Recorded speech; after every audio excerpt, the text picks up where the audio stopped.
A member of the January 6th committee says he is concerned about the safety of witnesses involved in the ongoing hearings. California Democratic Congressman Adam Schiff said earlier today that contacting a witness prior to scheduled testimony is something he's seen before in investigations involving former President Trump. Schiff nonetheless said that steps are being taken to ensure witnesses are, quote, free of any kind of intimidation, unquote. CBS News congressional correspondent Scott MacFarlane joins us now from Capitol Hill. Scott, catch us all up on this, because phoning a witness isn't necessarily intimidation, but in this climate, it sounds like it could be, and that's clearly got the January 6th committee's attention.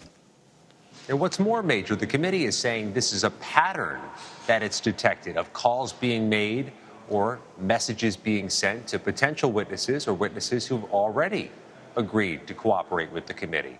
They've carved out some pretty valuable real estate as well, using actual prime time or public hearing time to talk about these accusations that people in the Trump inner circle are sending messages. In the most recent allegation that Trump himself called a witness, CBS News has confirmed reports that witness is a White House employee who doesn't typically get calls from Donald Trump.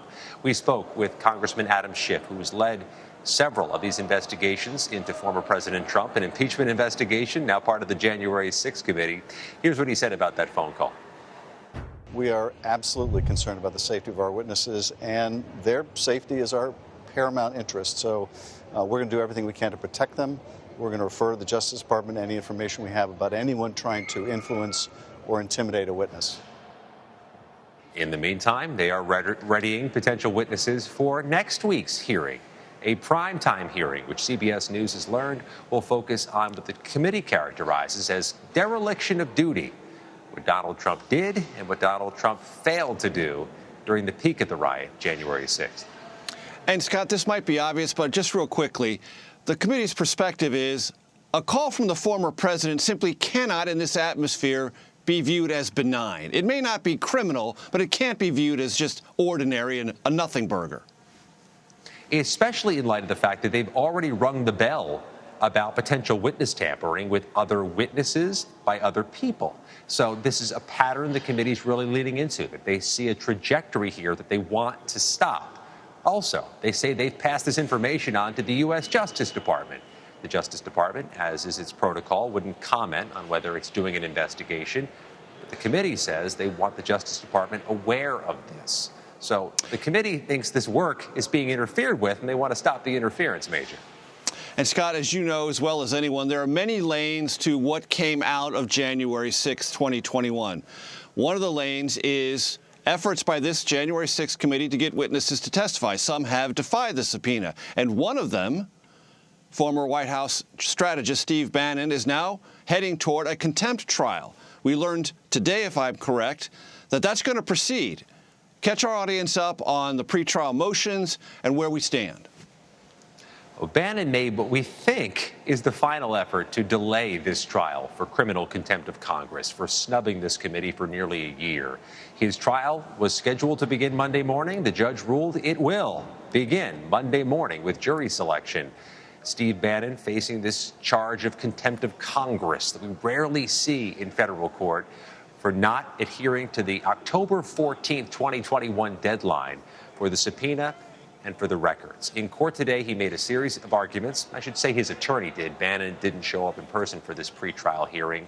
But most of his arguments of things he'd like to defend himself with and the witnesses he'd like to call have been rejected. He wanted to call the members of the January 6th committee as witnesses. He wanted to call House Speaker Nancy Pelosi as a witness. Those requests were rejected by the judge.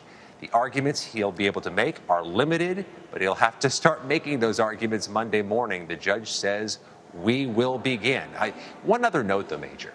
One of the things he really has been trying to emphasize is that he thinks these committee hearings here at the Capitol and the publicity surrounding the hearings could inflame or bias the jury. And the judge just wasn't having it, saying that's what jury selection is for. That's why you do voir dire, to winnow out anybody who may be biased, who may have seen the coverage. And the judge, the prosecutors are confident, even here in the District of Columbia, they can find 14 jurors who are unaware of all this. That's why good lawyers are good lawyers. One of the waterspouts related to the January 6th hearing that we heard about a little bit last week was Bannon potentially appearing as a witness, like saying, oh, no, the former President Trump has waived executive privilege. I might come. How about that? Is there any movement on that ground?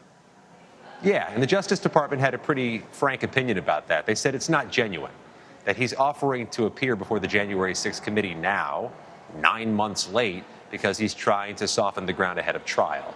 The judge left the door open, Major, that it's possible Bannon could introduce some of the evidence of that, some of the letters indicating that, because the defense that's available to Steve Bannon still is that he didn't understand the date on the subpoena, the October 14th, 2021 date. His defense attorney indicated in court today that he's going to argue, or it could be argued, that that date was negotiable or malleable, that the committee was giving indications that it wasn't a firm date, that acceptance of the subpoena could be done after the deadline date. And perhaps this argument of he's willing to talk now could mitigate his case. The judge, though, acknowledged when instructing attorneys today that that's not a particularly strong argument. We'll see if that's the one they make Monday morning. Scott MacFarlane, as always, thank you very much.